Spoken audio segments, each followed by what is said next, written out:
નમસ્કાર વિદ્યાર્થી મિત્રો. શ્રી વીરવાવ પ્રાથમિક શાળામાં હું સામાજિક વિજ્ઞાનના વિષય શિક્ષક તરીકે ફરજ બજાવું છું. મારું નામ ભાગ્ય ચંદ્રકાંત છે, તાલુકો ટંકારા, જિલ્લો મોરબી. આજે હું તમને દ્વિતીય સત્રના ધોરણ 6 ના સામાજિક વિજ્ઞાન વિષયના એકમ 5 શાંતિની શોધમાં બુદ્ધ અને મહાવીર સ્વામી વિશે સમજ આપીશ કે તેના પોતાના જીવનમાં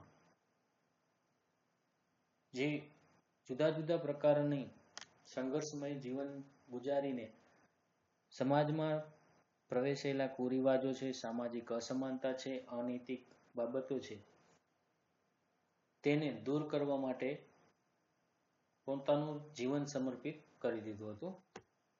તો આ એકમમાં આપણે ગૌતમ બુદ્ધ વિશેની માહિતી મેળવીશું. તે પહેલા આપણે જોઈએ તો ઈસવીસન પૂર્વે 6ઠી સદીમાં, 6ઠી સદી ઈસવીસન પૂર્વે શબ્દ આવ્યો, તો ઈસવીસન પૂર્વે આપણે પહેલા એકમમાં શીખી ગયા કે ઈસુ ખ્રિસ્તના જન્મ પહેલાની સદી, જેને બીસી કહેવાય, એટલે કે બિફોર ક્રાઇસ્ટ તરીકે ઓળખવામાં આવે છે, જે આપણે ઇતિહાસ જાણવાના સ્ત્રોતોમાં શીખી ગયા હતા. અને ઈસુ ખ્રિસ્તના જન્મ પછીની શતાબ્દી એટલે કે એડી એટલે કે એનો ડોમિની તરીકે ઓળખાય છે. તો ઈસવીસન પૂર્વે 6ઠી સદીમાં સામાજિક અને ધાર્મિક ક્ષેત્રે મહત્વપૂર્ણ કાર્ય થયા હતા.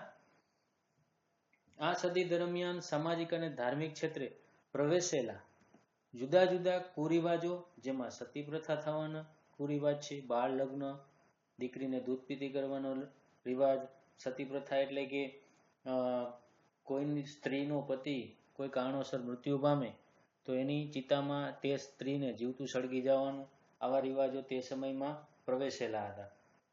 તેમજ અસામાજિક અસમાનતા, જેમાં આર્થિક અસમાનતા છે, સ્ત્રી પુરુષની અસમાનતા છે, આવા અસમાનતાઓ પણ પ્રવેશેલી હતી. ઉચ્ચ નીચના ભેદભાવો છે, તેમજ અનૈતિકતાના ગુણો, દુરાચાર, પાપ, નબળાઈ, ભ્રષ્ટાચાર, નશો કરવો, એવા ગુણો ઈસવીસન પૂર્વે 6ઠી સદીમાં પ્રવેશેલા હતા. આવા ગુણોને દૂર કરવા માટે કેટલાક સુધારકો અને સંતો થઈ ગયા, જેમાં ગૌતમ બુદ્ધ અને મહાવીર સ્વામી મુખ્ય છે. આપણે ગૌતમ બુદ્ધ અને મહાવીર સ્વામીના જીવન, એમની સાધના અને તેમને સ્થાપાયેલા માનવ ધર્મને સમજવાનો પ્રયત્ન કરીશું.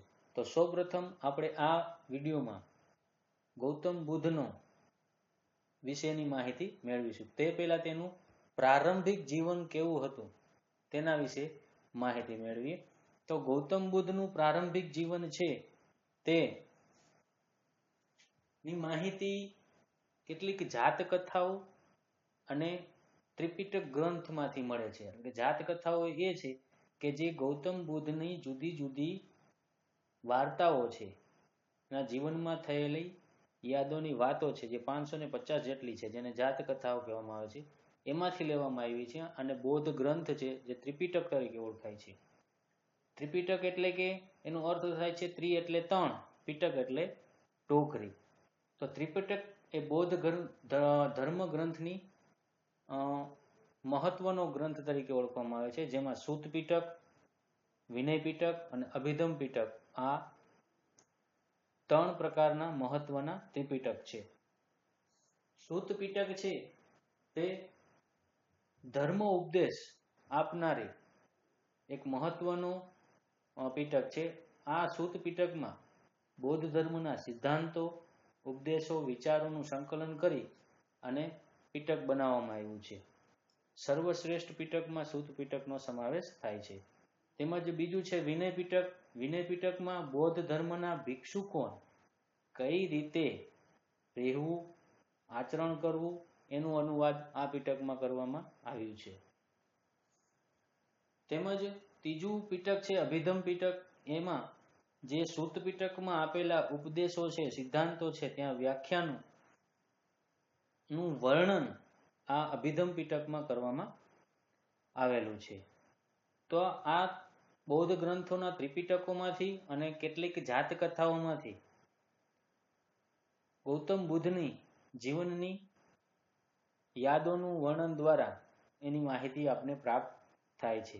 તો સૌપ્રથમ ગૌતમ બુદ્ધનો જન્મ વિશે જોઈએ તો ભારતમાં હિમાલય ક્ષેત્રમાં નેપાળની તરાઈમાં કપિલવસ્તુ રાજ્ય આવેલું હતું. આ કપિલવસ્તુ રાજ્ય છે એ ક્ષત્રિયો શાક્ય વંશજના કહેવાતા અને તેમાંય ગણ રાજ્ય નું શાક્ય ગણ રાજ્ય હતું. ગણ રાજ્ય વિશે આપણે આગલા પહેલા પ્રથમ સત્રના જે ચોથો પાઠ છે એમાં શીખી ગયા કે ગણ રાજ્ય એટલે કે લોકો દ્વારા પ્રત્યક્ષ કે પરોક્ષ રીતે પદ્ધતિ વડે ચૂંટાયેલા વડા દ્વારા શાસિત રાજ્ય. ગણ એટલે કે સામાન્ય અર્થ થાય છે સમૂહ થાય છે, એક કરતા વધારે સભ્ય સંખ્યાની મદદથી ચાલતું રાજ્ય, જેને ગણ રાજ્ય તરીકે ઓળખવામાં આવે છે. તો એક એવું ગણ રાજ્ય હતું, તેના વડા હતા શુદ્ધોધન. શુદ્ધોધનની પત્નીનું નામ હતું મહાદેવી, જેને માયાદેવી તરીકે પણ ઓળખવામાં આવતું હતું. ગૌતમ બુદ્ધનો જન્મ ઈસવીસન પૂર્વે 566માં શુદ્ધોધન અને માયાદેવીના ઘરે થાય છે. જેનું નાનપણનું નામ છે એ સિદ્ધાર્થ હતું. હવે સિદ્ધાર્થનો જન્મ થતાં જ થોડાક અંતરાલમાં એટલે કે 5-6 થી 7 દિવસની અંતરમાં માયાદેવી એટલે કે સિદ્ધાર્થના માતાનું અવસાન થાય છે. હવે એની માતાનું અવસાન થઈ જતા સિદ્ધાર્થની દેખભાળ રાખવાનું કામ એની પાલક માતા ગૌતમી મહાપ્રજાપતિ કરે છે, એટલે કે એની પાલક માતા છે. એનો ઉછેર કરે છે, પાલન પોષણ કરે છે અને આવી રીતે સિદ્ધાર્થનું જીવન ચાલ્યા રાખે છે. નાનપણથી જ સિદ્ધાર્થ શિક્ષણ અને જ્ઞાન સાથે સંકળાયેલો હતો અને શિક્ષણ મેળવવું ખૂબ ગમતું હતું અને જ્ઞાનનો વધારો કરવા માટે સતત પ્રયત્નશીલ રહેતા હતા. કપિલવસ્તુની બાજુમાં જ આલાર કલામ નામના એક સંતનો આશ્રમ હતો. તે એના ગુરુ હતા. એ ગુરુ પાસે તે જ્ઞાન પ્રાપ્ત માટે જાય છે. સિદ્ધાર્થ તેમના આશ્રમમાં જતા હતા. અહીં તે ધ્યાનમાં રહી અને સમાધિમાં રહી અને ધ્યાન તપસ્યા કરતા હતા. સિદ્ધાર્થના જ્ઞાન અને સમાધિની ચર્ચા કરતા રહેતા હોવાથી તેના પિતા શુદ્ધોધનને ચિંતા થવા લાગી કે સિદ્ધાર્થ સંન્યાસી તો નહીં થઈ જાય, આમને આમ ભગવો ધારણ કરીને એ સંન્યાસી ન થઈ જાય, એ માટેની એને ચિંતા થવા લાગી. અને ધીરે ધીરે શુદ્ધોધને સિદ્ધાર્થના યુવા અવસ્થામાં જ લગ્ન કરવાનું નક્કી કર્યું. તેમની પત્નીનું નામ હતું યશોધરા. લગ્ન કરી દેવાથી સિદ્ધાર્થ રહ્યો એ થોડાક અંતરાલ સુધી બધું ભૂલી જાય, પણ અમુક સમય પછી એને મોહમાયામાંથી મુક્તિ મેળવવા માટે સંતનો માર્ગ અપનાવવા એટલે કે સંન્યાસનો માર્ગ અપનાવવા માટે નક્કી કરે છે. અને આ અંતરાલ દરમિયાન યશોધરા અને સિદ્ધાર્થની ઘરે એક પુત્રનો જન્મ થાય છે, જેનું નામ હોય છે રાહુલ. વિદ્યાર્થી મિત્રો, આ જે સિદ્ધાર્થ ગૌતમ બુદ્ધ છે કે સિદ્ધાર્થનો છે એના અમુક પ્રશ્નો તમને પૂછાઈ શકે કે એની માતાનું નામ શું હતું, સિદ્ધાર્થના પિતાનું નામ શું હતું, એના પાલક માતાનું નામ શું હતું, ક્યાં ગૌતમ બુદ્ધનો જન્મ થયો હતો, ગૌતમ બુદ્ધના ગુરુનું નામ શું હતું, ગૌતમ બુદ્ધની પત્નીનું નામ શું હતું અને ગૌતમ બુદ્ધના અથવા સિદ્ધાર્થની પુત્રનું નામ શું હતું. તો આવા પ્રશ્નો પણ તમને એમસીક્યુમાં કે એક બે વાક્યમાં પૂછાઈ શકે છે. આ થઈ જન્મની વાત. ધીરે ધીરે પોતાનું પ્રારંભિક જીવન જીવતા હતા. ટૂંક સમયના યંત્રાલમાં ગૌતમ બુદ્ધને પોતાનું જીવનમાંથી મોહમાયામાંથી છુટકારો મેળવવા માટે સંન્યાસ થવાનું નક્કી કર્યું. તે પછીનો સમય આવે છે એનો ગૃહ ત્યાગનો, એટલે કે ઘર છોડી જવાની અને સાધના માટે લીન થઈ જવા માટેનો એ નક્કી કરે છે. તો ગૌતમ બુદ્ધનું ગૃહ ત્યાગ અને સાધના છે તે નક્કી કરે છે. લગભગ 30 વર્ષની વયે જ્ઞાન પ્રાપ્તિ અને સત્યની શોધ માટે તે પોતાના રાજવી પરિવાર અને રાજ્યનો ત્યાગ કરી સંન્યાસ બનવાનું નક્કી કરી દે છે. રાજપાટ છોડી દે છે અને ઘરબાર છોડી અને સંન્યાસ થવાનું નક્કી કર્યું છે. અને એક રાતે તે પોતાના સારથી મિત્ર છન અને પોતાના પ્રિય ઘોડા કંથકને લઈને રાજ્ય બહાર આવેલા નદી કિનારે જાય છે. એના મિત્રને લઈ લે છે કે ચાલ આપણે બહાર જવું છે, ને એનો મિત્ર છન અને પ્રિય ઘોડો છે કંથકને લઈને નદી કિનારે જાય છે. અહીંયા પોતાના જે રાજવી પોશાક હોય છે, ઘરેણા, કપડા બધું ઉતારી અને છનને કહે છે કે ભાઈ તું આ બધા આભૂષણો લઈ કંથકને લઈ રાજ્યમાં રાજમહેલ પાછો વયો જા, અને એવી આજ્ઞા કરી દે છે.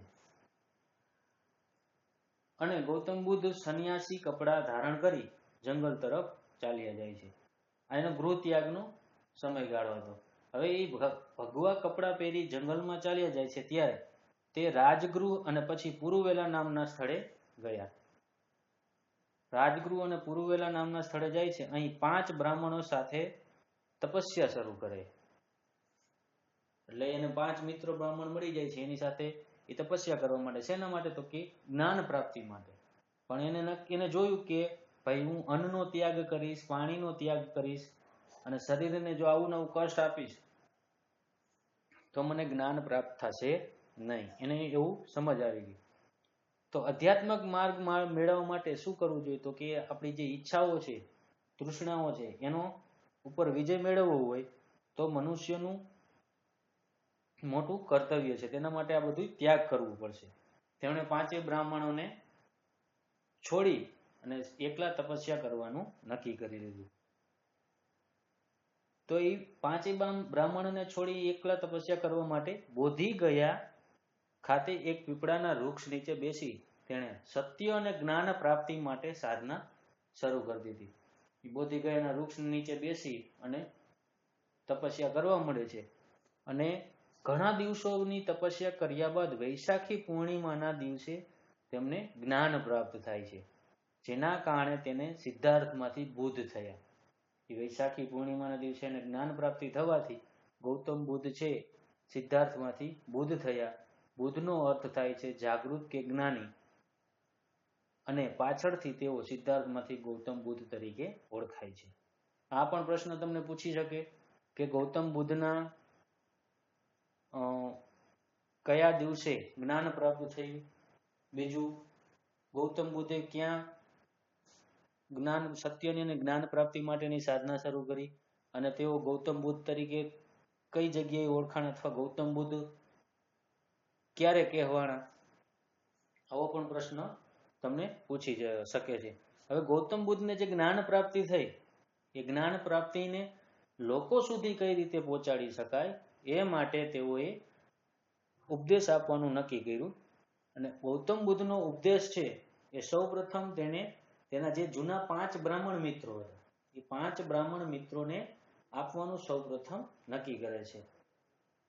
તેઓ આ 5 બ્રાહ્મણ મિત્રોને સારનાથ ખાતે સૌપ્રથમ ઉપદેશ આપવાનું નક્કી કરે છે. બુદ્ધના આ પ્રથમ ઉપદેશને ધર્મચક્ર પ્રવર્તન તરીકે ઓળખવામાં આવે છે. આ પણ પ્રશ્ન તમને પૂછી શકે કે ગૌતમ બુદ્ધે સૌપ્રથમ ઉપદેશ કઈ જગ્યાએ આપ્યા? તો કે સારનાથ ખાતે. જે સારનાથ ખાતે તેને પ્રથમ ઉપદેશ આપ્યું એ કયા નામે ઓળખાય છે? તો કે ધર્મચક્ર પ્રવર્તન તરીકે ઓળખવામાં આવે છે. ગૌતમ બુદ્ધ છે એવું માનતા કે સંસારમાં દુઃખોમાંથી મુક્તિ મેળવવા બહુ સરળ અને સાદો ઉપદેશ આપતા હતા. એટલે કે સંસારમાંથી જો તેને મુક્તિ આપી તો મેળવવી હોય તો એ લોકોને સારો અને સરળ ઉપદેશ આપતા હતા. તેમના મતે 4 આર્ય સત્ય છે. એ 4 આર્ય સત્યના આધારે તમે સંસારમાંથી મુક્તિ મેળવી શકો છો. તો એમાં પહેલું આર્ય સત્ય છે સંસાર દુઃખમયથી ભરેલું છે. કે સંસાર છે બધી કોઈ દુઃખ જ જોવા મળે. કારણ કે જ્યારે તે પોતાનું જીવનકાળ જીવતા હતા ત્યારે જ એને એવા કેટલાક કિસ્સાઓનો અનુભવ થઈ ગયો હતો, જેના કારણે એ રાજમહેલને બધું છોડીને જ્ઞાન પ્રાપ્તિ માટે ભગવો ધારણ કરી લે છે. એટલે કે સંસાર પેલા દુઃખમયથી ભરેલું છે. બીજું છે દુઃખનું કારણ તૃષ્ણા છે, લાલચ છે, લોભ છે. દુઃખનું મુખ્ય કારણ શું છે? તો કે તમારી લાલચ વૃત્તિ કેવી છે? જ્યારે તમારી કોઈ વસ્તુની સંતોષાતી નથી ત્યારે તમને દુઃખ અનુભવાય છે. તો કે દુઃખનું મૂળ કારણ છે તૃષ્ણા છે. ત્રીજું છે દુઃખનો નાશ તૃષ્ણાનો ત્યાગ છે. જો તમે તૃષ્ણાનો ત્યાગ કરી દો કે લાલચ મૂકી દો તો ઓટોમેટિક દુઃખનો નાશ થઈ જાય છે. અને ચોથો માર્ગ છે તે એવો છે કે ભાઈ અષ્ટાંગી માર્ગ અપનાવવાથી તૃષ્ણાનો ત્યાગ થાય છે. હવે આ તૃષ્ણાનો ત્યાગ કઈ રીતે કરવો? તો કે સાધના કરો, તપસ્યા કરો, પ્રાણાયામ ને એ બધું કરો તો એનાથી તમને તૃષ્ણાનો ત્યાગ થઈ શકે છે. બુદ્ધે જે આ ચારેય આર્ય સત્યો સમજાવ્યા એ બૌદ્ધ ધર્મના સિદ્ધાંત તરીકે પાછળથી જાણીતા બને છે, જેને સમ્યક દર્શક તરીકે ઓળખવામાં આવે છે. સમ્યક દર્શનમાં બીજા પણ હોય છે, જેમાં સમ્યક દ્રષ્ટિ હોય છે, સમ્યક સંકલ્પ હોય છે, સમ્યક વાણી હોય છે, સમ્યક કર્મ હોય છે, સમ્યક વ્યાયામ હોય છે, સમ્યક સમાધિ હોય છે, સમ્યક સ્મૃતિ હોય છે અને સમ્યક આજીવિકા હોય છે. જે આ એક સમ્યક છે એક સંસ્કૃત શબ્દ છે જેનો અર્થ છે સારી રીતે એવો થાય છે. આ હતો ગૌતમ બુદ્ધનો ઉપદેશો. હવે આ ઉપદેશોના આધારે જ ગૌતમ બુદ્ધે કેટલાક સુધારાઓ કર્યા હતા. જુદા જુદા સમાજના ક્ષેત્રોમાં લોકો સુધી પોતાના શિષ્યોના માધ્યમથી પહોંચાડવાનો પ્રયત્ન કર્યો હતો. તો હવે આપણે એના પછીનો ટોપિક જોઈએ તો ગૌતમ બુદ્ધ એક મહાન સુધારક તરીકે. ગૌતમ બુદ્ધને સામાજિક અને જે ધાર્મિક સુધારાઓ કર્યા હતા અને ધર્મ અને સમાજમાં જે વ્યાપેલા દૂષણો હતા એના માટે તેઓ આજીવન જ્યાં સુધી જીવ્યા ત્યાં સુધી કાર્ય કર્યું હતું. તેમને અનેક શિષ્યો અને રાજાઓ અને રાજ્યો તેમના માનવ ધર્મથી પ્રોત્સાહિત થયા હતા. અનેક શિષ્યો દ્વારા તો એને પ્રોત્સાહિત કર્યો, પણ સાથે સાથે રાજાઓ અને રાજાઓના રાજ્યોમાં લોકો સુધી માનવ ધર્મને પ્રોત્સાહિત કર્યા હતા. તેમાંનું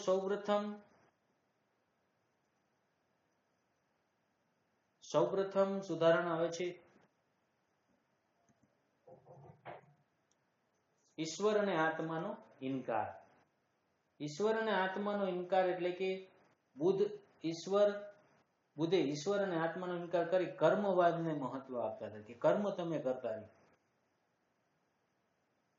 ઈશ્વરને તે જો એમ કહેતા કે ઈશ્વર છે તો દુઃખ સંભવી શકે નહીં, ઈશ્વર હોય તો દુઃખ કોઈને આવે નહીં. એટલે કે આત્માનું તમારે કલ્યાણ કરવું હોય, માં રત રહેવું હોય તો વર્તમાન કાળના જે સદવિચારો છે તેમાં જીવન જીવવું જોઈએ, તો તમે જીવી શકો છો.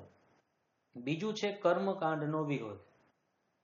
હિન્દુ ધર્મમાં કેટલાક કર્મકાંડો કરતા હતા કે જે હવનો કરતા આપણે કહીએ તો એ કર્મકાંડમાં યજ્ઞમાં થતી પશુ હિંસાને અટકાવવા તેનો વિરોધ કર્યો હતો. પશુ હિંસા અટકાવવાની વાત કરી હતી અને તેમણે કહ્યું કે અહિંસા રહ્યો એ સર્વોચ્ચ ગુણ છે. હિંસા ન કરવી, નાના જીવથી માંડી મોટા જીવને જીવવાનો અધિકાર છે. તેના કારણે તેને કીધું કે કર્મકાંડનો વિરોધ કરવો, પશુ હિંસા કરવી નહીં.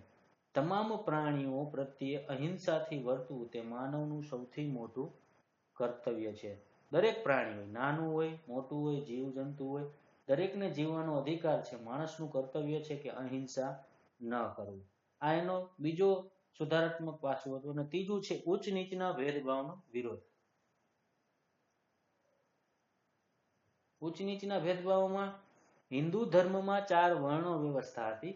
હિન્દુ ધર્મ કે બ્રાહ્મણ, ક્ષત્રિય, વૈશ્ય અને શૂદ્ર એવા વર્ણ વ્યવસ્થા હતી. આ ચારેય વ્યવસ્થાનો વિરોધ કરતા કહેતા હતા કે આવી વર્ણ વ્યવસ્થા હોવી જ ન જોઈએ. દરેક વ્યક્તિ નાનો છે કે મોટો આપણે નક્કી નથી કરી શકતા, પણ એમ કહેતા કે મનુષ્યને જો કોઈ મોટા કુટુંબમાં જન્મ થાય તો એ મહાન બની જતો નથી અને નાનામાં જન્મે તો નાનો નથી બની શકતો. પણ કયો વ્યક્તિ મહાન બની શકે છે? કે જેના સારા વિચારો હોય, સારા કર્મો હોય, સત્ય બોલતો હોય, અહિંસાવાદી હોય અને એનું પાલન કરતો હોય, એ વ્યક્તિ જ મહાન બની શકે છે. તેણે સમાજમાં વ્યાપેલા ઉચ્ચ નીચના ભેદભાવનો ઉગ્ર વિરોધ કર્યો હતો. આ એનું ચોથું સુધારાત્મક પાસું હતું. અને ત્રીજું પાસું હતું. અને ચોથું પાસું છે સ્ત્રીઓનું મહત્વ. કે સ્ત્રીઓને શું મહત્વ આપવું? તો કે જેટલા માનવ ધર્મમાં પુરુષો જેટલું મહત્વ છે તેટલું જ સ્ત્રીઓનું પણ મહત્વ છે. તેમણે કહ્યું હતું કે નિર્વાણનો માર્ગ માત્ર પુરુષો જ નથી કરી શકતા, સ્ત્રીઓ પણ સાધના અને કર્તવ્યથી નિર્વાણ પ્રાપ્ત કરી શકે છે અને પોતાનું સ્થાન એ જગ્યાએ લઈ શકે છે. તો આવા 4 સુધારાત્મક પાસા ગૌતમ બુદ્ધે કરેલા હતા. અને છેલ્લે ગૌતમ બુદ્ધનું આવે છે નિર્વાણ. એટલે કે બુદ્ધને જે વૈશાખી પૂર્ણિમાના દિવસે બોધિ ગયાના વૃક્ષ નીચે જે જ્ઞાન પ્રાપ્તિ થઈ હતી ત્યાંથી શરૂ કરી બુદ્ધ ભગવાને ભારતના સમાજ અને ધર્મમાં સુધારા કર્યા, અનેક લોકોને સદમાર્ગે વાળ્યા અને સત્ય અને અહિંસાનો ઉપદેશ આપી માંસાહાર અને ઉચ્ચ નીચના ભેદભાવનો વિરોધ કર્યો હતો. આ સમયગાળા દરમિયાન એને ઘણા બધા કાર્યો કર્યા હતા અને લગભગ 80 વર્ષની વયે કુશીનારોમાં તેનું અવસાન થયું હતું અને તેઓ નિર્વાણ પામ્યા હતા. પરંતુ આજે પણ વિશ્વભરમાં તેના વિચારો અને ધર્મ જીવંત જોવા મળે છે. આ ગૌતમ બુદ્ધના જીવનની કેટલીક ઘટનાઓ હતી કે તેના જીવનનો શરૂઆત કઈ રીતે થઈ, મોહમાયા કઈ રીતે છોડીને પછી ગૃહત્યાગ કરી અને સાધના કરી અને જ્ઞાન પ્રાપ્તિ કરે છે.